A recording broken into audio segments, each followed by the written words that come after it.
Peresmian SKPT Morotai di Maluku Utara.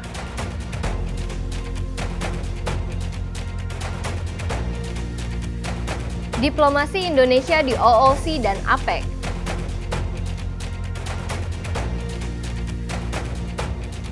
Indonesia raih tambahan kuota tuna di Forum Internasional IOTC. KKP dukung pengembangan desa budidaya Mas Koki di Pandeglang.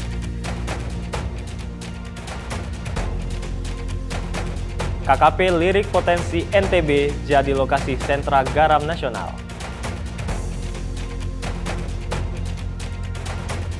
Indonesia Denmark bahas teknologi perikanan berkelanjutan.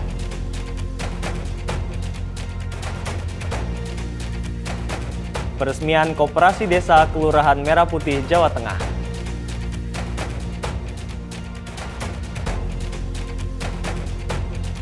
Neptune TV hadir di video.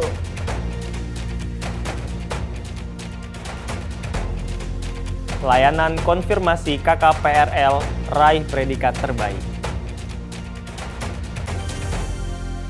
Halo sahabat Bahari, apa kabar Anda hari ini? Senang sekali saya Teguh Heri Setiawan Dan saya Yesini Agnesa Putri kembali hadir menemani Anda dalam program KKP News edisi bulan Mei. Di edisi kali ini, kami akan menyajikan informasi terkini seputar Kelautan Perikanan. Dari Media Center Kementerian Kelautan Perikanan, inilah KKP News selengkapnya.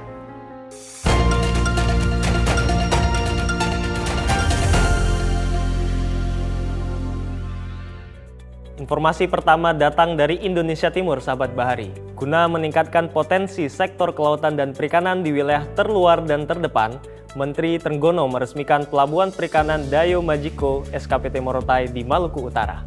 Menteri Trenggono optimis hadirnya SKPT Morotai dan beberapa fasilitas yang telah dibangun ini bisa meningkatkan peluang ekspor ikan tuna sirip kuning. Berikut informasi selengkapnya. Indonesia Timur terkenal dengan tangkapan ikan tuna yang melimpah. Melihat potensi ekspor ikan tuna sirip kuning di wilayah Maluku Utara ini, Sentra Kelautan dan Perikanan Terpadu atau SKPT Morotai hadir untuk memperkuat ekonomi berbasis kelautan. SKPT Morotai merupakan bantuan hibah langsung pemerintah Jepang melalui Japan International Cooperation Agency atau JICA dan telah diresmikan oleh Menteri Trenggono pada akhir April lalu. Pembangunan SKPT Morotai ini merupakan bagian dari komitmen pemerintah dalam mewujudkan kedaulatan pangan laut dan mendekatkan layanan infrastruktur perikanan kepada masyarakat di wilayah-wilayah strategis dan perbatasan. Kementerian Kelautan dan Perikanan tentu akan menyambut baik atas pelaksanaan pembangunan pelabuhan ini, dan kita akan terus berjuang. Mudah-mudahan di akhir 2027 sudah menjadi sebuah pelabuhan yang terintegrasi, yang sangat bagus dan memberikan produktivitas yang tinggi dan memberikan manfaat yang besar pada pertumbuhan ekonomi di Kabupaten Maluku.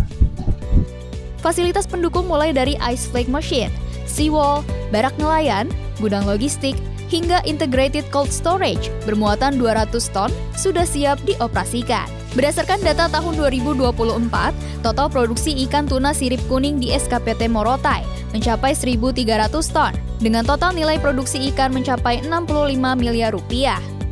Dengan potensi tersebut, Menteri Trenggono optimis produksi ikan tuna sirip kuning bisa meningkatkan ekspor perikanan Indonesia ke Jepang, Singapura, dan negara lainnya. Menteri Trenggono juga menyerahkan 100 paket alat penangkap ikan untuk 10 kelompok nelayan dan 3 set peralatan masak untuk wanita nelayan. Sahabat Bahari, Forum OOC dan APEC di Busan menjadi momen penting bagi Indonesia untuk menyampaikan kepada global terkait komitmen dalam menjaga kelestarian laut. Melalui 2 forum global ini, Indonesia mengajak negara-negara mitra untuk terus berkolaborasi. Kementerian Kelautan dan Perikanan hadir mewakili Indonesia membawa misi penguatan ekonomi biru yang berkeadilan dan berkelanjutan. Delegasi Republik Indonesia melalui Kementerian Kelautan dan Perikanan menyampaikan 5 program prioritas ekonomi biru KKP dalam forum global OOC maupun APEC Ocean Ministerial.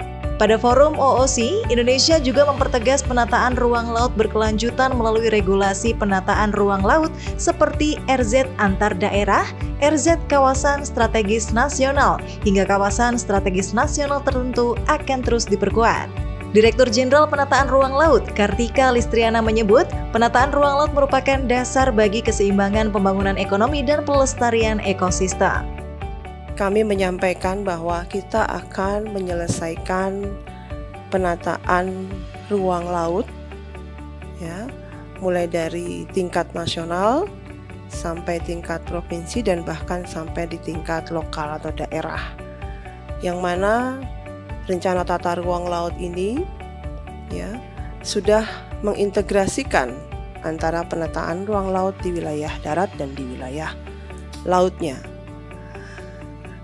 Komitmen ini kami sampaikan, ya, karena merupakan wujud pengejawantahan dari salah satu platform kebijakan ekonomi biru.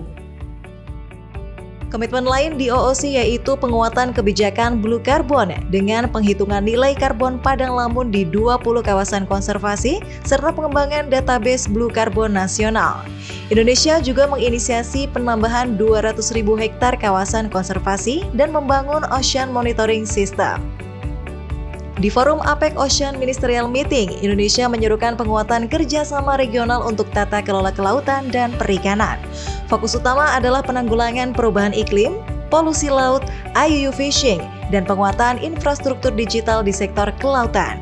Implementasi ekonomi biru juga mengedepankan pemberdayaan nelayan kecil, pengarus utamaan gender, serta kearifan lokal. Melalui 2 forum global ini, Indonesia mengajak negara-negara mitra berkolaborasi dalam mewujudkan pemanfaatan laut yang adil, berkelanjutan, dan inklusif untuk generasi mendatang. Ragamkan perspektif Anda dengan berbagai program kami di KKP Channel. Selamat berjumpa kembali dalam program KKP News. Jadi Kevin 77 tahun 2000. Halo sahabat BRI, apakah kabarnya? Informatif, interaktif, edukatif.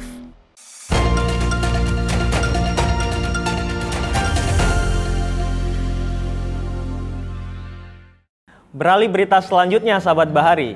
KKP baru saja mengikuti dan berpartisipasi aktif pada sidang Indian Ocean Tuna Commission di La Réunion, Prancis. Melalui sidang tersebut, KKP bawa kabar baik loh. Kira-kira apa ya? Mari kita simak liputan selengkapnya. Sidang Indian Ocean Tuna Commission yang berlangsung sejak tanggal 7 hingga 17 April lalu telah menghasilkan sejumlah capaian diplomasi bagi Indonesia. Pemerintah Indonesia melalui Kementerian Kelautan dan Perikanan berhasil menambah kuota tangkapan 3 jenis tuna.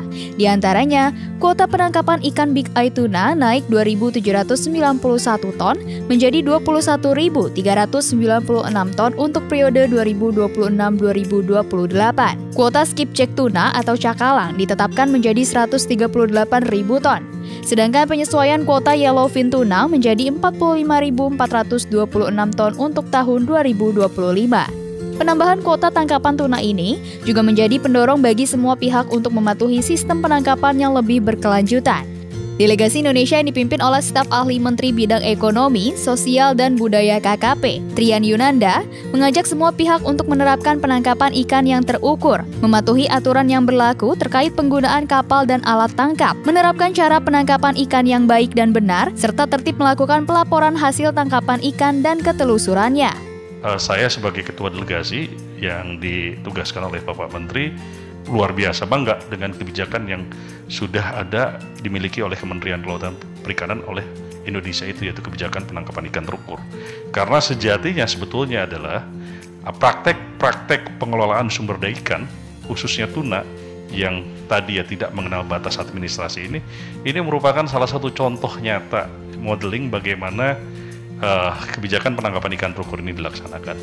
Sejumlah isu strategis pun disampaikan, mulai dari peningkatan kuota, perlindungan awak kapal, hingga penguatan kerjasama negara pantai. Selain itu, salah satu keberhasilan diplomasi yang dicapai adalah pengecualian penggunaan observer nasional saat alih muatan oleh kapal rawai tuna. Sahabat Bahari, berita selanjutnya berasal dari Pandeglang di Provinsi Banten yang ternyata punya potensi perikanan yang cukup besar. Tidak hanya perikanan untuk konsumsi, tapi juga jenis ikan hias. Ya, belum lama ini, Menteri Kelautan dan Perikanan Sakti Wahyu Trenggono mengunjungi Desa Kertasana di Pandeglang yang telah dicanangkan sebagai desa ekspor ikan mas koki oleh pemerintah. Mari kita simak berita selengkapnya. Kunjungan Menteri Kelautan dan Perikanan Sakti Wahyu Trenggono di Pandeglang, Banten untuk menghadiri pencanangan Desa Kertasana sebagai desa ekspor ikan mas koki. Pencanangan dipimpin Menteri Koordinasi Bidang Pangan Zulkifli Hasan bersama Menteri Trenggono, Menteri Desa Yanri Susanto, serta pemerintah daerah pada awal Mei lalu. Kegiatan budidaya di Desa Kertasana per tahunnya mampu menghasilkan 2,5 juta ekor ikan mas koki untuk diekspor ke Jepang, Filipina, Vietnam, negara-negara Eropa, Australia, hingga Afrika Selatan. Meski terbilang banyak, jumlah produksi mas koki Desa Kertasana ternyata belum mampu memenuhi permintaan pasar, khususnya Australia. Negara Kangguru siap menampung 20.000 sampai 30.000 ekor ikan mas koki setiap 2 pekan. Menteri Sakti Wahyu Trenggono menyatakan dukungannya membantu pengembangan budidaya mas koki di Desa Kertasana. Peningkatan produksi mas koki tidak hanya akan mendorong pertumbuhan ekonomi desa, sekaligus berpeluang menjadi Desa Kertasana sebagai pusat mas koki nasional. Sebagai langkah awal, KKP akan menurunkan tim teknis untuk menganalisis kebutuhan sarana-prasarana pendukung kegiatan budidaya. Harry, kamu suka nggak makanan yang gurih dan asin? Kalau aku suka banget, karena resep aja makannya. Aku juga suka sih sebenarnya. Tapi kalau makan kebanyakan pakai garam, jadi cepet habis deh.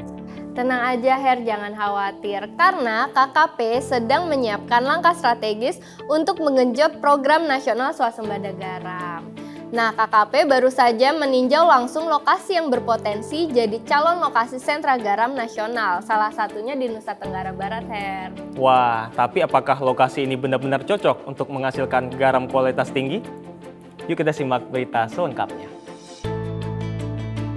Kementerian Kelautan dan Perikanan melalui Direktur Jenderal Pengelolaan Kelautan meninjau langsung lokasi yang berpotensi menjadi calon lokasi sentra garam nasional di beberapa lokasi di Indonesia, salah satunya Nusa Tenggara Barat. Pemilihan lokasi ini dikarenakan wilayah NTB khususnya Sumbawa memiliki lahan yang luas dan berpotensi menghasilkan kualitas produksi yang cukup tinggi. Sementara itu, KKP juga tengah menyiapkan 2 langkah strategis untuk menggenjot program nasional swasembada garam industri. Pertama, melalui intensifikasi produksi garam rakyat agar kualitasnya meningkat menjadi standar industri dengan angka minimal NaCl 97%. Kedua, dengan membangun sentra industri garam yang terintegrasi dari hulu ke hilir di lokasi strategis, di mana percepatan program garam nasional ini didorong dengan Peraturan Presiden Nomor 17 Tahun 2025 yang menetapkan larangan impor garam di beberapa sektor industri tertentu secara bertahap. Kalau swasembada garam itu sudah ada perpresnya.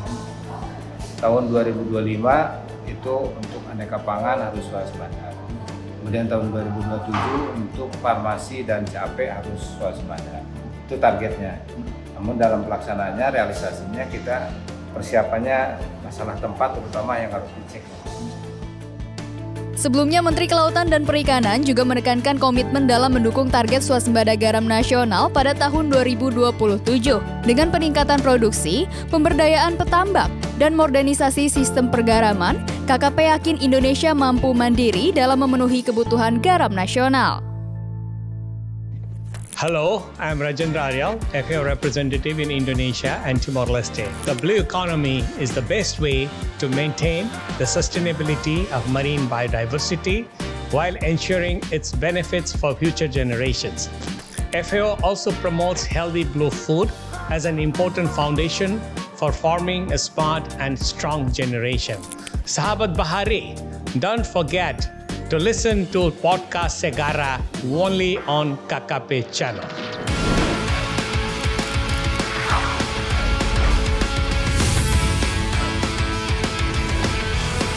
Ngobrolin laut, ngobrolin masa depan. Semua ada di podcast Segara. Saksikan podcast Segara hanya di KKP channel.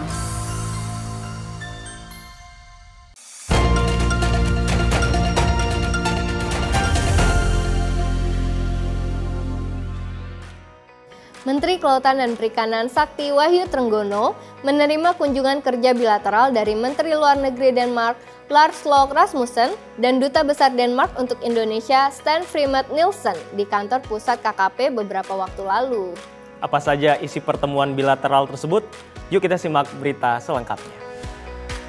Didampingi Wamen Didit Herdiawan dan jajarannya, Menteri Trenggono menerima kunjungan dari Menteri Luar Negeri Denmark Lars Løkke Rasmussen dan Duta Besar Denmark untuk Indonesia, Mr. Sten Frimet Nielsen, di kantor pusat KKP pada akhir April lalu. Pada pertemuan tersebut, Menteri Trenggono membahas potensi kerjasama teknologi perikanan berkelanjutan untuk diterapkan di Indonesia. Selain itu, Menteri Trenggono juga memaparkan pelaksanaan program ekonomi biru yang menjadi kunci tata kelola kelautan dan perikanan berkelanjutan di Indonesia. All the delegation from Denmark coming here to discuss about satellite constellation to implement in our territory in Indonesia, especially for the marine affairs and fisheries ministry. Dalam pertemuan yang singkat ini, Menteri Trenggono mengajak Menlu Denmark meninjau fasilitas Command Center yang dimiliki KKP.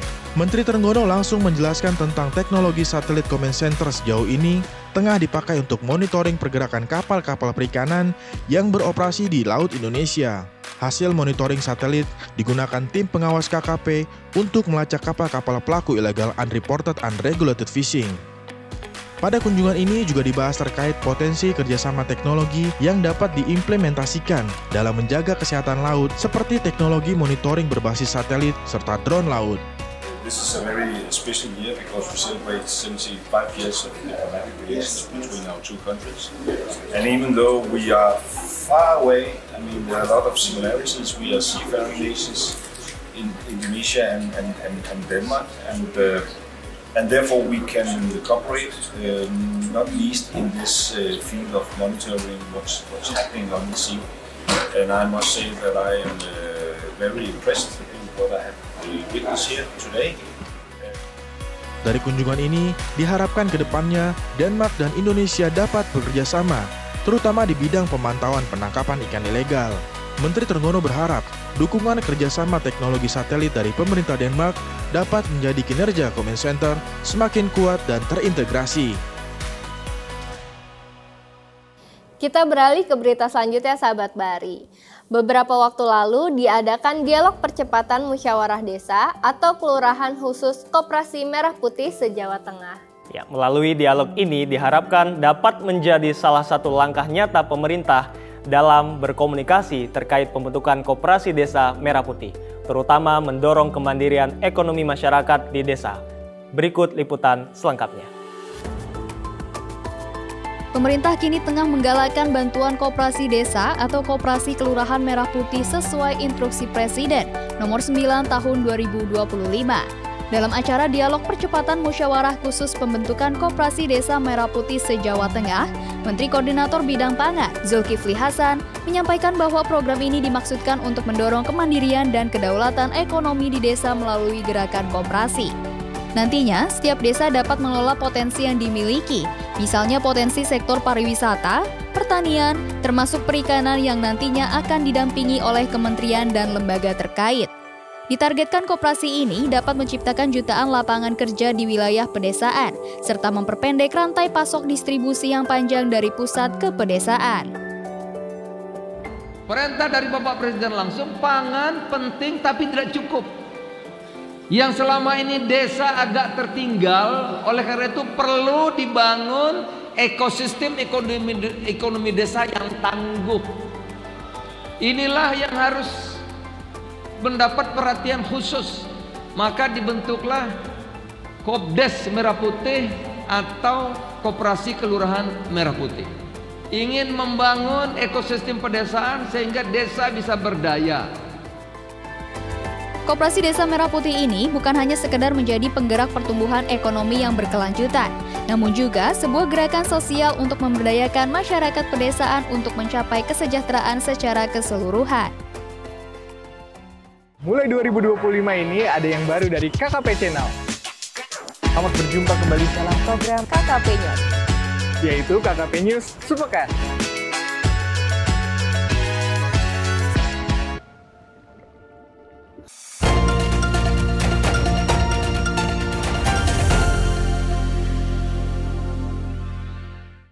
Dari Sabang sampai Merauke, Laut Indonesia menyimpan begitu banyak cerita tentang kehidupan, budaya, sampai teknologi maritim. Dan sekarang, semua cerita itu bisa dinikmati kapan saja dan di mana saja lewat layar digital. Program dokumenter Neptune TV dari Kementerian Kelautan Perikanan kini resmi tayang di platform video. Ini merupakan sebuah langkah strategis untuk mengenalkan potensi laut Indonesia kepada publik dimanapun mereka berada. Langsung saja berikut liputan selengkapnya. Dari Sabang sampai Merauke, Laut Indonesia bukan hanya membentang luas, tapi juga menyimpan kekayaan dan cerita yang tak ternilai. Kehidupan nelayan, keanekaragaman hayati laut, budaya pesisir, hingga teknologi maritim menjadi bagian dari wajah Indonesia sebagai negara kepulauan. Kini, kisah-kisah laut itu hadir lebih dekat melalui layar digital. Program dokumenter Neptune TV, produksi Kementerian Kelautan dan Perikanan, resmi tayang di platform streaming digital video. Sebuah langkah strategis dalam mendekatkan sektor kelautan dan perikanan kepada masyarakat luas. Kolaborasi antara KKP dan video menandai era baru diseminasi informasi kelautan, mengikuti tren digitalisasi yang semakin kuat di tengah masyarakat. Dengan tayangan yang bisa diakses kapan saja dan di mana saja, masyarakat kini dapat lebih mudah mendapatkan wawasan mengenai kondisi dan potensi Laut Indonesia. Latar belakang kerjasama ini adalah tentunya sebagai upaya sinergi dari KKP untuk merangkul media-media, terutama media digital, platform OTT seperti video, agar konten-konten edukasi terutama yang berdurasi panjang seperti Neptune TV ini bisa masuk ke platform over the top seperti video ini yang memiliki jangkauan yang luas, terutama ke generasi milenial yang menjadi salah satu fokus untuk diedukasi tentang program ekonomi biru dari Kementerian Kelautan dan Perikanan.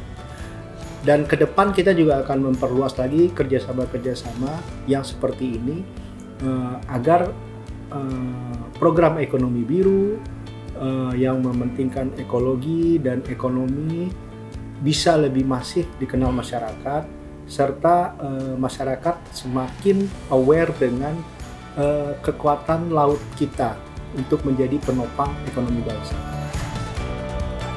Laut Indonesia bukan hanya sumber daya alam, tapi juga sumber inspirasi. Kehadirannya di ruang-ruang digital adalah cara baru memperkenalkan kekayaan maritim kepada publik, bukan hanya untuk ditonton, tapi untuk dipahami, dijaga, dan diwariskan. Neptune TV di video bukan hanya sekedar tayangan, tapi jendela untuk melihat masa depan Laut Indonesia. Menutup berita edisi bulan ini, saya punya berita yang cukup membanggakan, Yes. Apa tuh, Her? Coba dong spill ke sahabat Bahari. Nah, KKP berhasil meraih predikat kualitas tertinggi atau zona hijau untuk layanan konfirmasi kesesuaian kegiatan pemanfaatan ruang laut atau KKPRL di tahun 2024. Nah, biar nggak penasaran, berikut informasi selengkapnya. Direktorat Jenderal Pengelolaan Ruang Laut atau PRL berhasil meraih predikat zona hijau atau predikat kualitas tertinggi dalam layanan konfirmasi kesesuaian kegiatan pemanfaatan ruang laut atau KKPRL. Capaian ini didapatkan pada penilaian kepatuhan penyelenggaraan pelayanan publik tingkat Kementerian Lembaga Nasional yang dilakukan oleh Ombudsman RI. Nah, KKPRL sendiri merupakan instrumen perizinan dasar yang diperlukan untuk melakukan kegiatan pemanfaatan ruang laut di Indonesia, baik untuk kegiatan berusaha maupun kegiatan non-berusaha. Yuk mulai sekarang kita lebih taat aturan, ajukan dan laporkan KKPRL untuk keberlanjutan laut kita.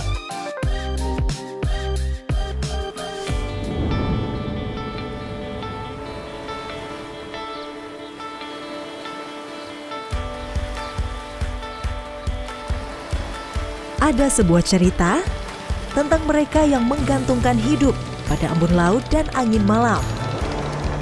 Jala yang menjalar di antara cakrawala biru dalam tarian yang tak pernah padam dengan pelukan alam.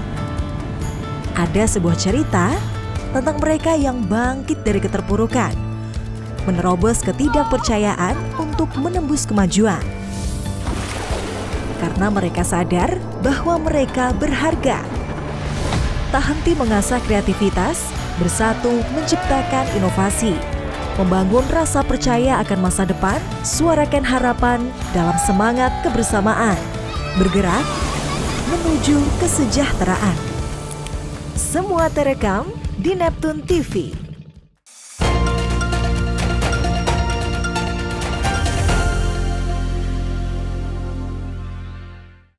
Nah Heri, berita yang membanggakan tadi terkait KKPRL sekaligus menutup KKP News edisi Mei kali ini.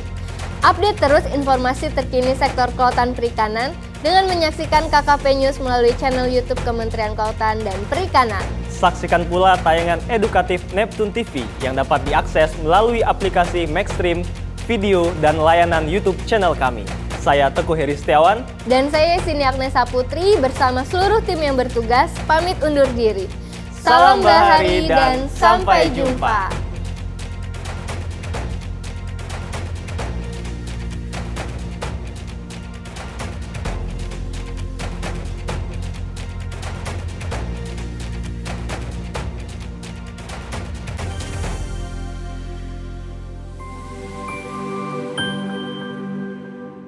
Thank you.